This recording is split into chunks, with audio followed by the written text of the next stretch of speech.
January 5th, 1943, off Cape Hunter, south coast of Guadalcanal. Lieutenant Robert Cochrane stood behind the aft 5-inch gun battery aboard the cruiser USS Helena, watching 4 Japanese Val dive bombers pull away from their attack run. One had just struck the New Zealand cruiser Achilles. The Vals were climbing now, gaining altitude, believing themselves safely beyond the reach of effective anti-aircraft fire. They were wrong. Cochrane gave the order. His battery unleashed 3 salvos of 5-inch shells, not the standard time-fused rounds that the Helena's gunners had fired for the past year, but something different. Something marked only with cryptic notations that the crew had been told to ask nothing about. The shells screamed upward toward the departing bombers. Then the sky erupted, not where the aircraft were, but where they were going to be. One Val simply disintegrated in mid-air, torn apart by shrapnel from shells that had never touched it. The aircraft's fragments spiraled into the Pacific, trailing smoke and fire. The gunnery report Cochrane filed that evening contained a single line that would echo through every fleet headquarters in the Pacific. The value of the Mark 32 fused projectile cannot be too highly stressed. What Helena's gunners had just demonstrated would transform naval warfare more completely than any single weapon since the advent of radar. They had fired shells that thought for themselves, shells that knew when to explode without being told. And Japanese pilots, who had spent 2 years mastering the art of survival against American anti-aircraft fire, would discover that every rule they had learned was now obsolete. If you're enjoying this deep dive into the story, hit the subscribe button and let us know in the comments from where in the world you are watching from today. The problem American anti-aircraft gunners faced in 1942 was brutally simple. The sky was big, aircraft were small, and shells fired at them were dumb. A standard 5-inch 38 caliber gun, the primary anti-aircraft weapon aboard U.S. Navy cruisers and destroyers, fired a 54-pound projectile at 2,800 feet per second. The shell climbed to 20,000 feet in approximately 15 seconds. During those 15 seconds, an attacking Japanese aircraft traveling at 300 miles per hour covered well over a mile. The gunner's challenge was to predict exactly where that aircraft would be when the shell arrived and set the shell's time fuse to detonate at that precise moment. It was an equation with too many variables and not enough time to solve them. Wind velocity at different altitudes.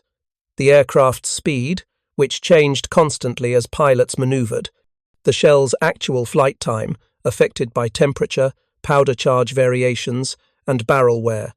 Even minor errors compounded catastrophically. A fuse setting wrong by half a second meant the shell exploded 100 yards from the target. At 100 yards, the shrapnel from a 5-inch shell was effectively harmless. The statistics from early Pacific battles told the story with brutal clarity. In 1942, U.S. Navy anti-aircraft guns firing time-fused ammunition required an average of 654 shells to destroy a single enemy aircraft. 654 shells.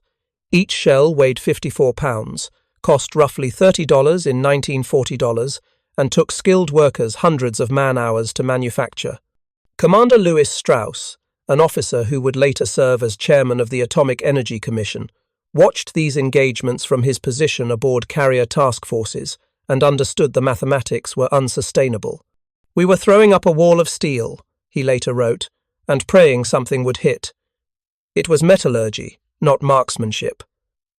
The Japanese understood this as well. Veteran pilots learned to time their attacks for the gaps between shell bursts. They watched for the characteristic black puffs of detonating time-fused shells and adjusted their approach accordingly. If they saw bursts ahead of them, they knew the gunners had overestimated their speed. If bursts appeared behind, the Americans were lagging. Either way, the feedback gave pilots information they could use to survive. Flight Petty Officer Saburo Sakai, one of Japan's leading aces, described the experience in his post-war memoir. American anti-aircraft fire was heavy but rarely accurate. The shells burst in patterns. Once you understood the pattern, you could fly between the bursts. It was dangerous but not impossible. The British had faced this same problem during the Battle of Britain and throughout their operations in the Mediterranean. Their solution had been to increase the volume of fire, to throw up such dense barrages that aircraft had to fly through them regardless of evasion. But this approach consumed ammunition at ruinous rates and still achieved disappointing results. The Royal Navy's fleet off Crete in May of 1941 had fired thousands of rounds at attacking German dive bombers. Multiple ships were sunk anyway. American naval officers studying these engagements in mid-1941 reached an uncomfortable conclusion. The aircraft had won the contest. Dive bombers and torpedo bombers could deliver attacks with reasonable expectation of survival against even the densest anti-aircraft fire. Unless something changed dramatically, surface ships would not survive another war at sea. Something did change, but not in the way anyone expected. The answer came not from gunnery experts or experienced combat officers. It came from scientists. Men who had spent their careers in university laboratories, who understood physics but had never heard a shot fired in anger.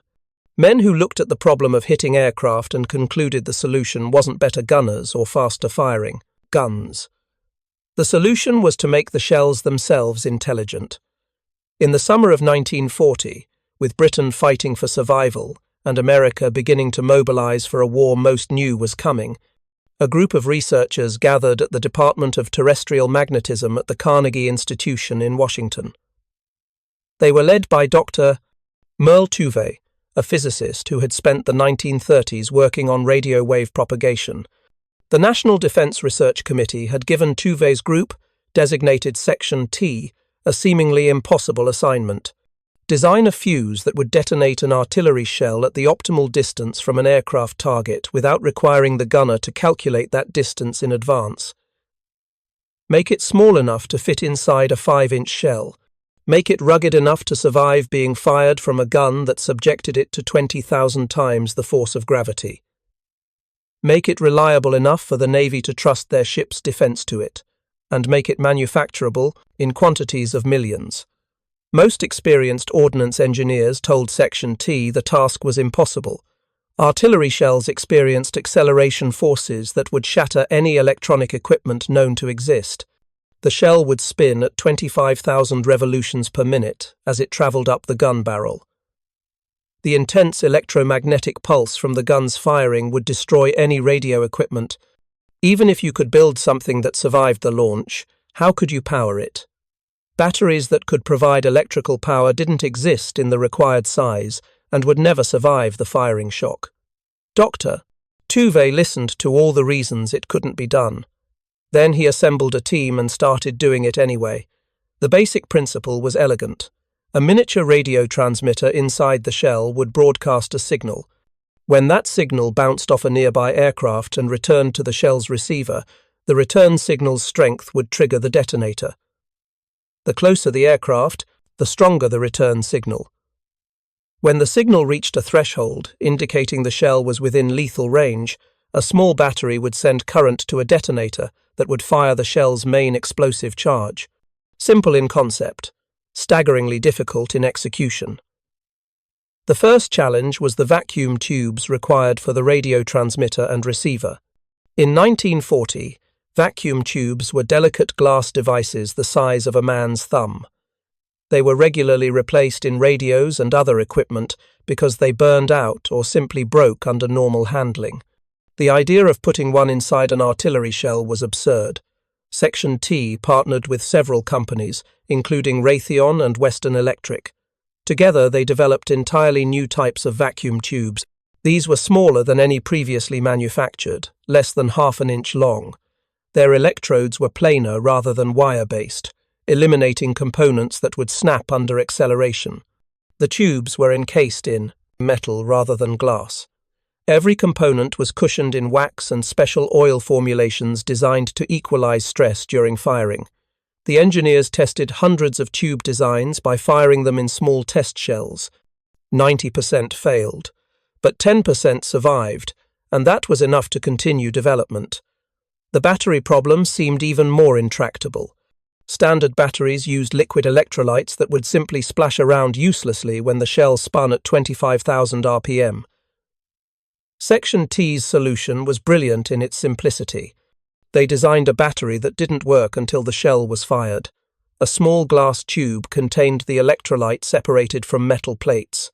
When the shell fired, centrifugal force pushed the electrolyte outward, bringing it into contact with the plates and generating electricity.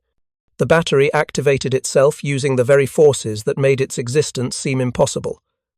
By mid-1941, Section T had working prototype fuses. They looked like small cylinders, 6 inches long and 3 inches in diameter, fitting into the nose of a 5-inch shell. Inside that small space were 4 miniature vacuum tubes, a battery, a radio transmitter broadcasting at frequencies around 90 MHz, a receiver, and the detonation circuit. Approximately 130 individual components, each manufactured to tolerances that would have been considered impossible before the war. The first live fire test took place on August 12, 1942, aboard the cruiser USS Cleveland in Chesapeake Bay. Remote-controlled drone aircraft flew past the ship, while Cleveland's 5-inch guns fired shells fitted with the new Fuzes. The first drone went down after 10 rounds. The second was destroyed in a similar interval. The test was scheduled for 2 days but ended early on the first day because they ran out of drones. The shells worked. Now they had to be manufactured. The US Navy authorized immediate mass production. This was August of 1942. America had been at war for only 8 months. The industrial infrastructure to build millions of precision electronic devices essentially didn't exist. The Crosley Corporation in Cincinnati, Ohio, became the primary manufacturer. Crosley had built radios and refrigerators before the war. Now they retooled their entire operation to build proximity fuses. They weren't alone. 87 different firms using 110 factories across America engaged in some aspect of fuse production. RCA built vacuum tubes. Eastman Kodak produced glass components. Thousands of smaller suppliers made individual parts. Women working in facilities like the Aberdeen Proving Ground in Maryland operated mechanical calculators, computing firing tables for different weather conditions, altitudes, and gun configurations. Other women worked on assembly lines, putting together components so small they required magnifying glasses to see properly. Work required extreme precision. A vacuum tube electrode misaligned by 1/1000th of an inch would fail. A battery seal that leaked would short-circuit under the stress of firing. Quality control was absolute. Shells that failed testing were scrapped immediately. By September of 1942, accepted fuses began coming off production lines. In late 1942, Commander William Parsons, a naval ordnance officer who had been instrumental in the fuse project's development, escorted the first shipment of 5,000 shells to the Pacific. Parsons reported to Admiral William Halsey at Noumea, New Caledonia. Halsey asked which ships were most likely to face air attack. Parsons divided the shells among 3 vessels. The carriers USS Enterprise and USS Saratoga each received some. The cruiser USS Helena received 500 rounds. Personnel aboard all 3 ships were trained in the new weapon's use. They were told only that it was a new type of anti-aircraft, ammunition. They were not told how it worked. They were forbidden from discussing it with anyone not aboard their ship. If asked, they were to refer to it only as special fused projectiles. The secrecy was absolute for a simple reason. If a single unexploded shell fell into Japanese or German hands, enemy scientists might be able to duplicate the technology, or worse, develop countermeasures. Radar jamming was already well understood. A proximity fuse was just a radio. It could potentially be jammed. The decision was made. Proximity fused shells would be used only in areas where duds would fall into the ocean, out of enemy reach. Not over land, not where Japanese troops might recover them. Only at sea, where the Pacific's depths would guard America's billion-dollar secret. Helena steamed to Guadalcanal in early January of 1943 with her special shells locked in the ship's magazine. The crew knew they had something unusual. Standard anti-aircraft shells required the gun crew to set the time fuse manually before loading. These new shells required no such preparation. They went directly from the magazine to the gun. It saved precious seconds during combat.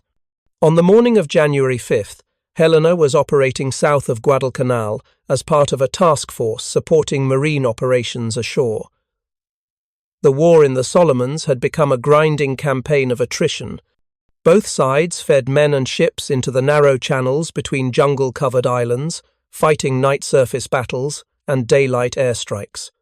Helena had already distinguished herself in 2 major night actions, using her radar-controlled guns to devastate Japanese forces. Now she faced a different challenge.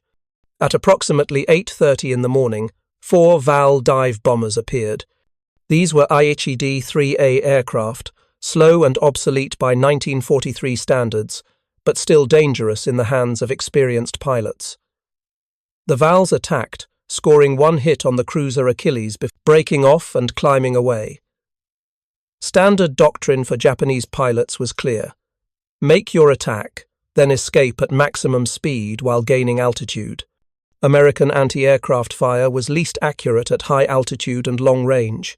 Get high and get far, and you'd likely survive. These pilots followed that doctrine. They climbed and accelerated away from the task force. Lieutenant Cochrane's 5-inch battery tracked them. At approximately 4,000 yards range, well beyond the distance where time-fused shells had any reasonable probability of hitting, Cochrane ordered his guns to fire. The first salvo missed. The second salvo did not. Multiple shells exploded in a pattern around one of the VALs. The aircraft came apart. No direct hit had occurred. The shells had simply known when they were close enough and had detonated themselves. The remaining VALs escaped, their pilots likely confused about what had just happened. American anti-aircraft fire had never been that accurate at that range before. Helena's gunnery report that evening was forwarded up the chain of command with unusual speed. The Bureau of Ordnance had been waiting for exactly this confirmation. The proximity fuse worked in combat conditions. Production ramped up immediately. For the remainder of 1943, proximity-fused shells flowed to the Pacific Fleet in increasing numbers. The Navy adopted a conservative approach initially. Only about 25% of anti-aircraft ammunition was fitted with proximity fuses. The rest remained standard time-fused shells. This mix served 2 purposes. First, it conserved the more expensive proximity rounds for the most critical moments in battle. Second, time-fused shells provided visual feedback. When they detonated, they created distinctive black smoke bursts that gunners could use to adjust their aim. Proximity shells were more effective but gave no visible sign unless they hit something. Despite making up only a quarter of ammunition fired, proximity-fused shells accounted for more than half of all Japanese aircraft shot down by naval gunfire in 1943. The improvement in effectiveness was approximately 300%. The mathematics that had made air attacks viable suddenly shifted. Instead of 654 shells per aircraft destroyed, the new figure averaged 155 rounds. Still not a guaranteed kill with every shot, but a transformation in combat economics. Japanese pilots began to notice something was wrong. Flight Petty Officer Takeo Tanimizu, flying a Nakajima B-5N torpedo bomber, described his first encounter with proximity-fused fire in a letter captured later in the war. The anti-aircraft fire was different. The shells burst closer. We could not read the pattern. Men in my unit who had survived many missions were being shot down. The Americans had improved their gunners somehow. We believed they must have developed new training methods. The Japanese never understood what had actually changed. They believed American gunnery training had improved. Some intelligence reports suggested Americans had developed better predictor equipment that could calculate aircraft positions more accurately. The possibility of a shell that detonated itself without preset timing seemed beyond consideration. This belief was reinforced by American security measures. Ships that expended proximity-fused ammunition were required to report every shell fired and account for every one. If a ship fired proximity rounds over land or where recovery was possible, the ship's captain faced court-martial. The few Japanese technical personnel who examined debris from air battles found only fragments. No unexploded proximity fuzzes fell into their hands during 1943. The secret held. Through the autumn of 1943, as American forces advanced up the Solomons chain and began operations in the Central Pacific, proximity-fused shells became standard equipment on more ships. Destroyers received them. Battleships were equipped. The manufacturing pipeline expanded further. The cost per fuse, which had been $732 in early 1942, fell to $100 by late 1943. Industrial efficiency at scale was bringing the price down. But even at $100 per fuse, these were expensive weapons. A single proximity-fused 5-inch shell cost more than a month's pay for an enlisted sailor, yet the Navy continued to order them by the tens of thousands, then by the hundreds of thousands. The reason was simple calculation. A proximity fuse cost $100. A cruiser like Helena cost $20 million. If proximity fuses made the difference between a cruiser surviving or being sunk, they were absurdly cheap. Admiral William Halsey, commanding the Third Fleet, was an early and enthusiastic advocate. "I want every shell that can take a VT fuse to have one," he ordered, in late 1943. "I don't care what they cost. I care about keeping my ships afloat and my men alive." Halsey had lost the carrier Wasp to submarine attack. He had watched Japanese aircraft press home attacks despite heavy anti-aircraft fire. He understood intimately how vulnerable surface ships were to air attack. The proximity fuse gave him something he'd never had before, a genuine defense. By early 1944, production had increased to the point where proximity fuses could be used more liberally.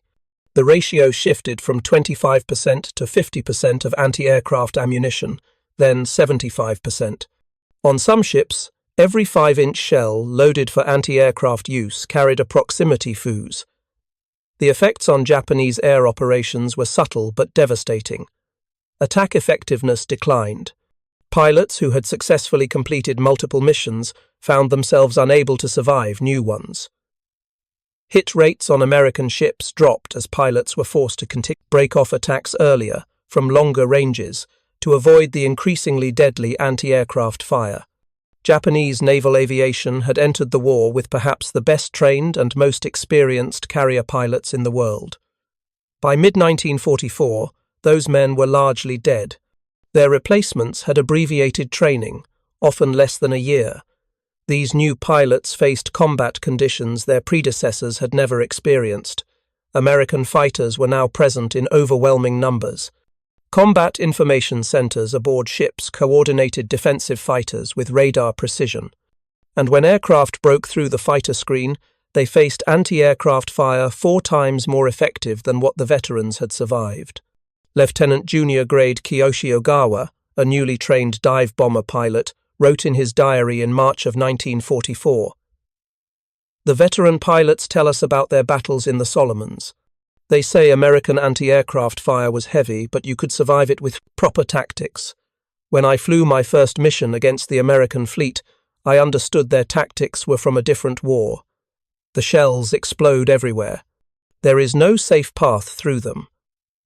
The full impact of the proximity fuse became clear in June of 1944 during the Battle of the Philippine Sea.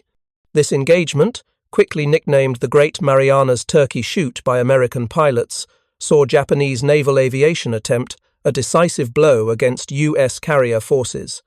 Nearly 450 Japanese aircraft attacked American task forces over 2 days. American combat air patrols shot down the majority before they reached the ships. But dozens broke through to attack range. They met proximity-fused fire from dozens of ships. Of the roughly 75 Japanese aircraft that reached attack positions, very few survived to return to their carriers. The Japanese lost approximately 350 aircraft total over those 2 days. American losses were fewer than 30. Admiral Mark Mitcher, commanding the Fast Carrier Task Force, reported that all his 5-inch guns were loaded exclusively with proximity-fused ammunition. The Fuzes knocked down enemy planes by the dozens, he stated in his after-action report. Japanese carrier aviation never recovered from the Battle of the Philippine Sea. 3 of Japan's remaining fleet carriers were sunk in the battle. The fourth, the Zuikaku, had lost so many aircraft and pilots that it ceased to be an effective combat unit. The Japanese combined fleet had gambled on a decisive engagement and lost catastrophically. Part of that loss could be attributed to American fighters and better radar direction. But a significant factor was that Japanese pilots had no answer to shells that detonated themselves at optimal range. The proximity fuse had turned near misses into kills. If you find this story engaging, please take a moment to subscribe and enable notifications. It helps us continue producing in-depth content like this. The months following the Philippine Sea engagement saw proximity fuses deployed in circumstances their designers had never anticipated. In October of 1944, as American forces invaded Leyte in the Philippines, the Japanese Navy made its final desperate gamble. Operation Shogo would commit virtually every remaining operational warship to a complex multi-pronged attack intended to destroy American invasion forces. The plan failed spectacularly in what became known as the Battle of Leyte Gulf, the largest naval engagement in history. But within that massive battle, a smaller action demonstrated how completely the proximity fuse had altered naval warfare. On the morning of October 25th, a force of Japanese battleships and cruisers under Admiral Takeo Kurita broke through San Bernardino Strait and attacked American escort carriers off Samar. These escort carriers, small converted merchant ships, were never meant to face battleships. Their destroyer escorts, small vessels with limited firepower, moved to intercept forces that outweighed and outgunned them by orders of magnitude. The destroyer USS Johnston charged directly at Japanese heavy cruisers, closing to point-blank range. Her 5-inch guns, loaded entirely with proximity-fused shells intended for anti-aircraft defense, fired directly at surface targets instead. The results surprised everyone, including the Americans.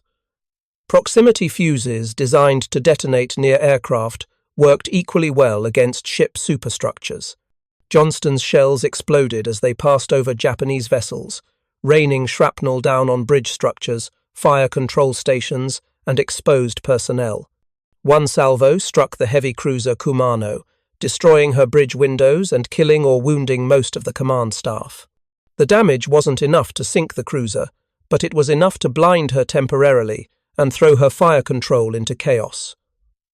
Commander Ernest Evans, Johnston's captain, later reported that the proximity-fused ammunition had been far more effective against surface targets than anyone had anticipated.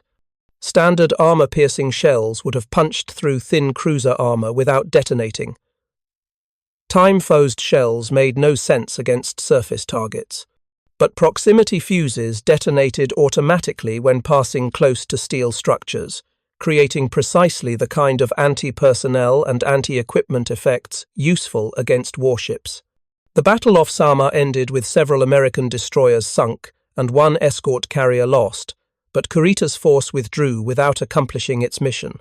The aggressive defense by outmatched American forces, supported by proximity-fuzzed gunfire that proved far more disruptive than its weight suggested, convinced Kurita he faced stronger opposition than actually existed.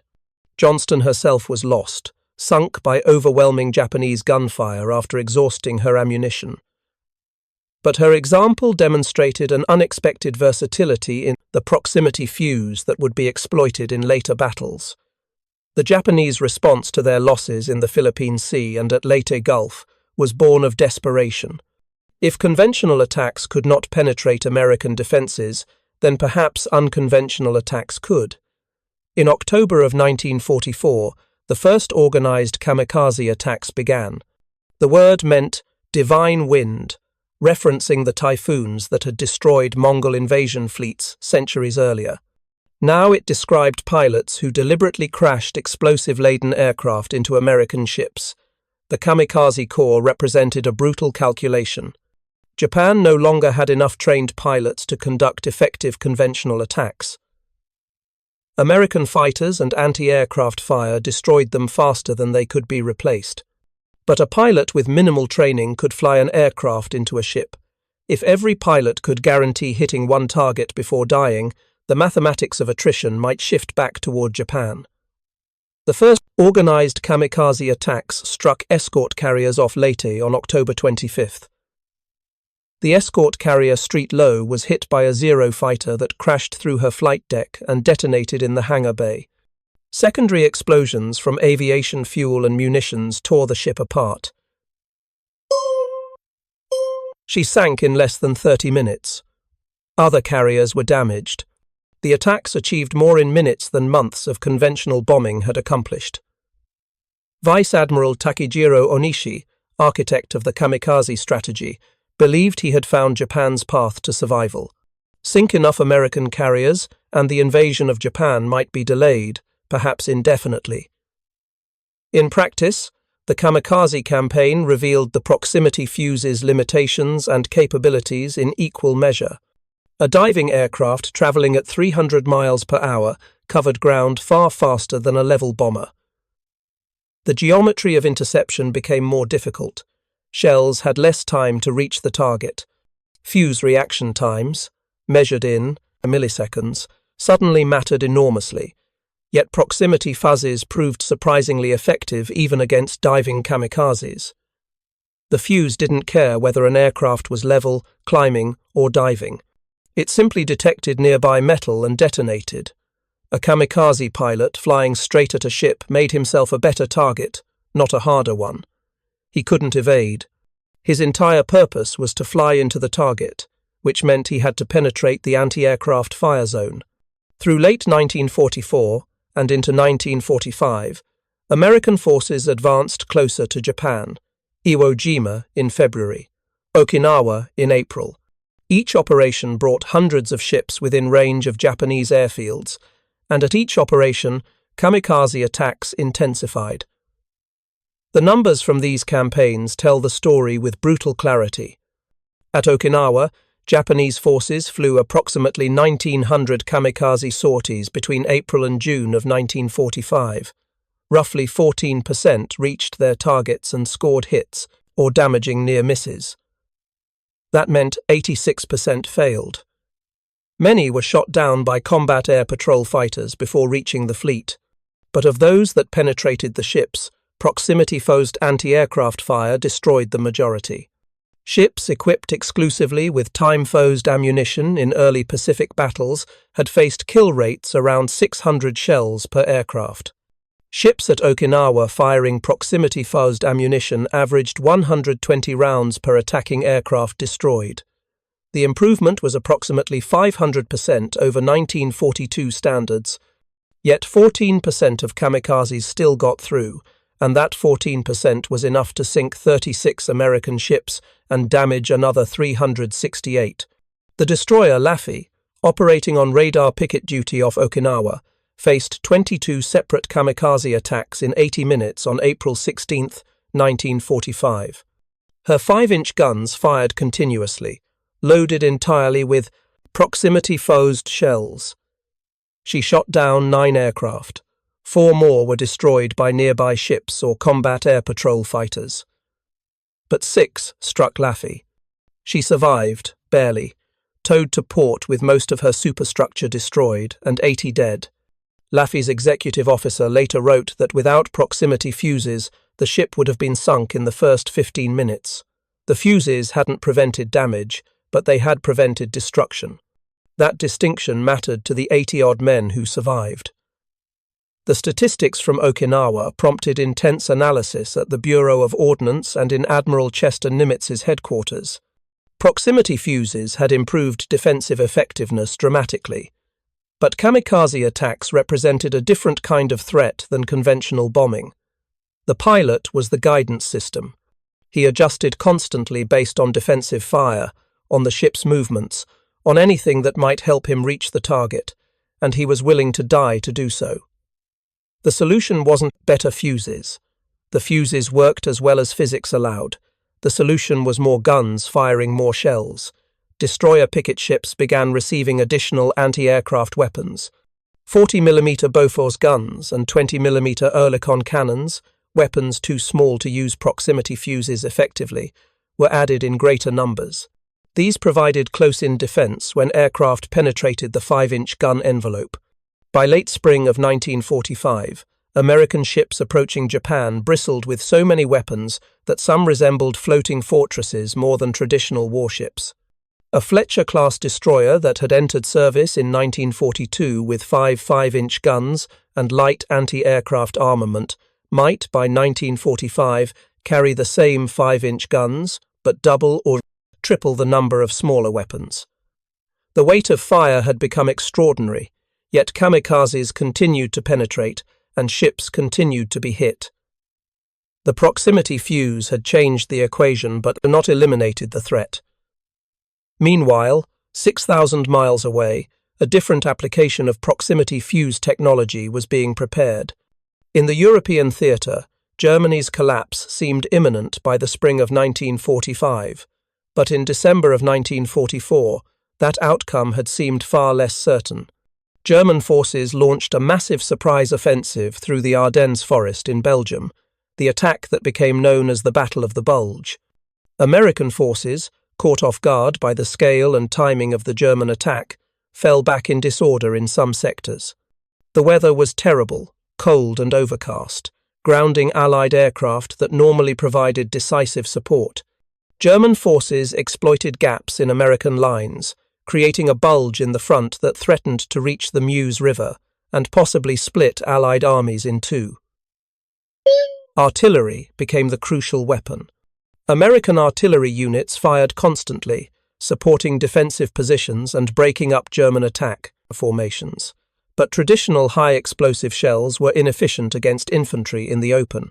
The shells buried themselves in mud or snow before detonating, directing much of their blast downward into the earth rather than outward where it could hit personnel. Artillery officers had long known that the ideal burst pattern for anti-personnel fire was 20 to 30 feet above the ground. This created a cone of shrapnel that covered maximum area and couldn't be escaped by soldiers lying prone. Achieving this required time fuses set with extreme precision, something difficult under ideal conditions and nearly impossible in the chaos of winter combat, with cold, numbed fingers setting fuses in darkness.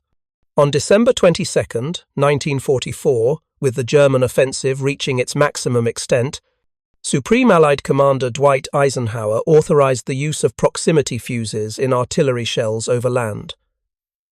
This broke the security protocol that had been maintained since 1942. Proximity fuses would now be fired where they might fall into German hands unexploded. Eisenhower made the calculation that winning the immediate battle was more important than maintaining long-term secrecy. Within hours, American artillery battalions throughout the Ardennes began receiving VT-fused 105mm and 155mm artillery shells. The resemblance to naval proximity fuses was superficial only. Artillery fuses had to be even more rugged than naval versions, as they experienced greater acceleration forces. A 5-inch naval gun subjected its shell to 20,000 times gravity. A 105mm howitzer could generate 40,000 times gravity. The vacuum tubes inside artillery fuses were marvels of miniaturization and durability.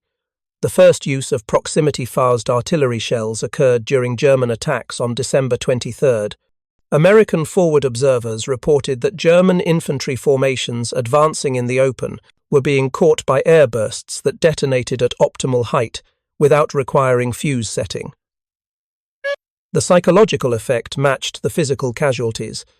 German soldiers had learned to judge the danger from artillery fire by watching where shells landed and detonated.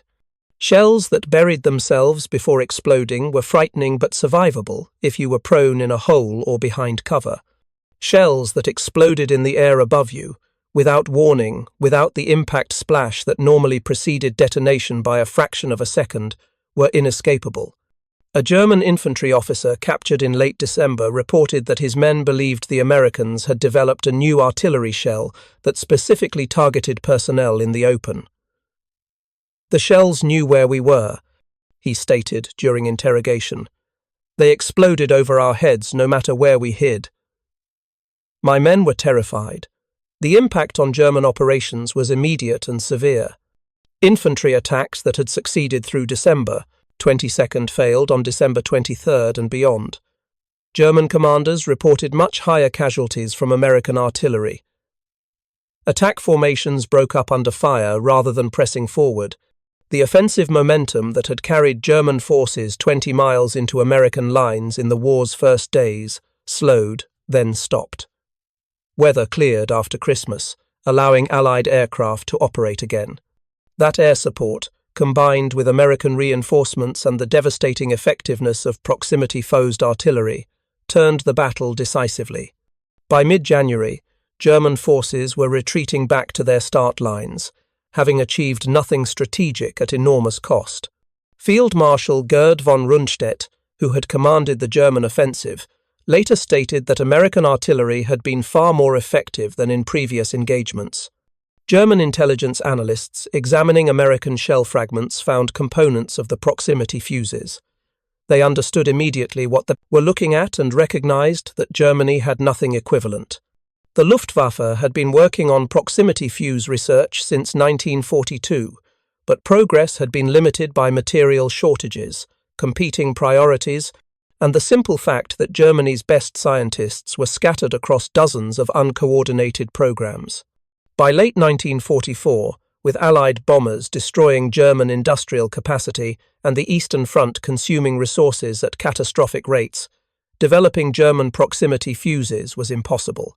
The discovery that Americans had not only developed but manufactured such fuses in quantities sufficient to use them in routine artillery fire was profoundly demoralizing. It revealed a technological and industrial gap that simply could not be closed. Through the winter and spring of 1945, proximity-fused artillery shells became standard ammunition on the Western Front. American artillery units fired them by the tens of thousands. The effect on German defensive operations were as severe as on German offenses.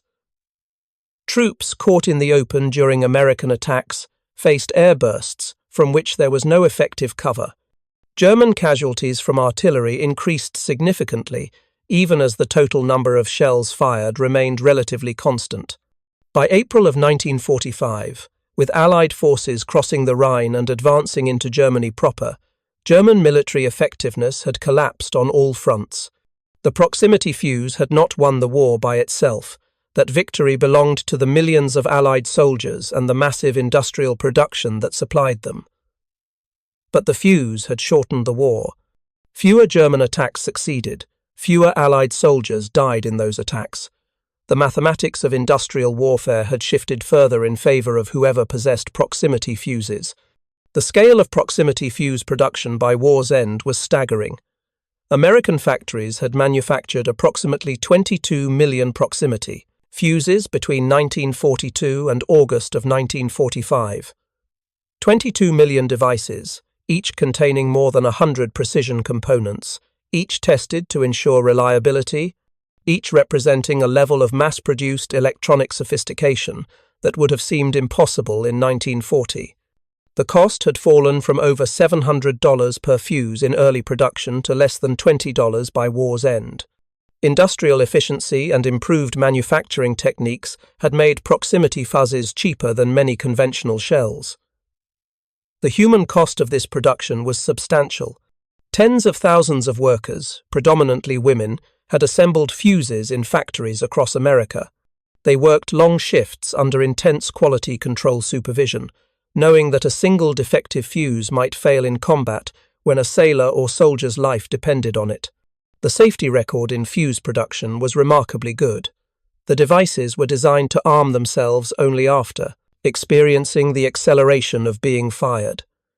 In storage and handling, they were inert, but accidents occurred. Workers died in industrial mishaps. Others were permanently disabled. The fuse program was classified at the highest levels throughout the war. Workers assembling components often had no idea what they were building. Only final assembly personnel understood they were making weapons, and even they rarely knew exactly how the fuses functioned or why they were so important.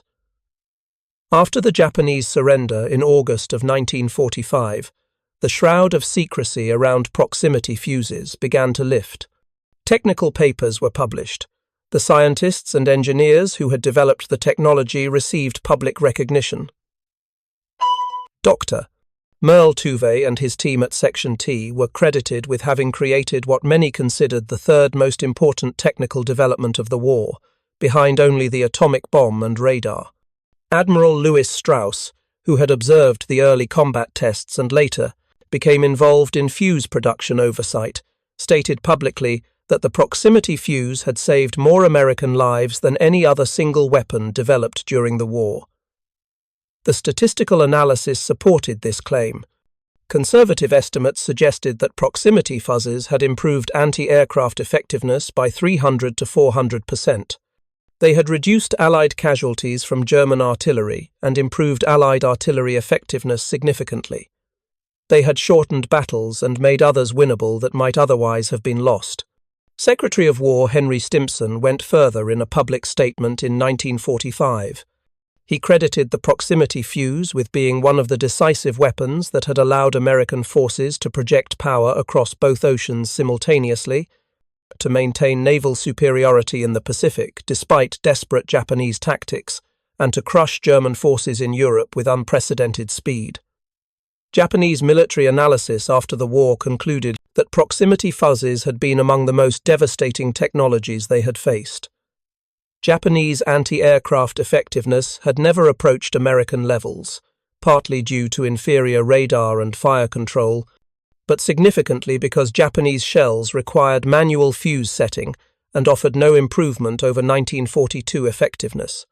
When Japanese forces attempted kamikaze attacks, they faced defensive fire 4 times more effective than what their Navy's veterans had survived earlier in the war. The inability to match this technology had contributed directly to Japan's defeat at sea. German analysis was similarly stark. General Heinz Guderian, who had commanded German forces on the Eastern Front before transferring west, stated in post-war interrogation that American artillery equipped with proximity fuses had been qualitatively superior to anything Germany fielded. The psychological effect on German infantry had been severe. Soldiers learned they had no defense against American artillery beyond not being where the shells landed, and since shells could be landing anywhere at any time, effective defense was impossible. The development of the proximity fuse had required solving problems that experienced engineers had insisted were unsolvable. It had demanded manufacturing techniques that didn't exist when the project started.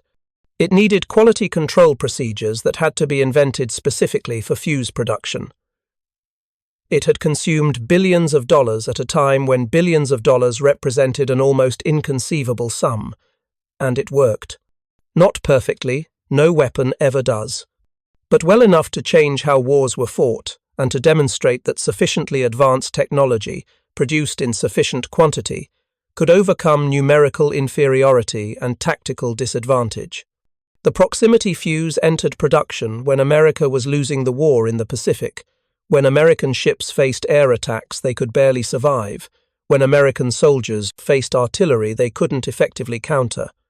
By the time production ended, America had achieved naval supremacy in both oceans and was dictating terms to defeated enemies. The fuse hadn't won the war alone, but wars are not won by single weapons. They are won by combinations of technology, industrial capacity, tactical innovation, strategic vision, and the courage of the men and women who fight them. The proximity fuse was one critical piece of that combination.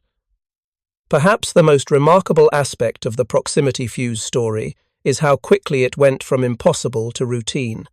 In 1940, every expert said it couldn't be done.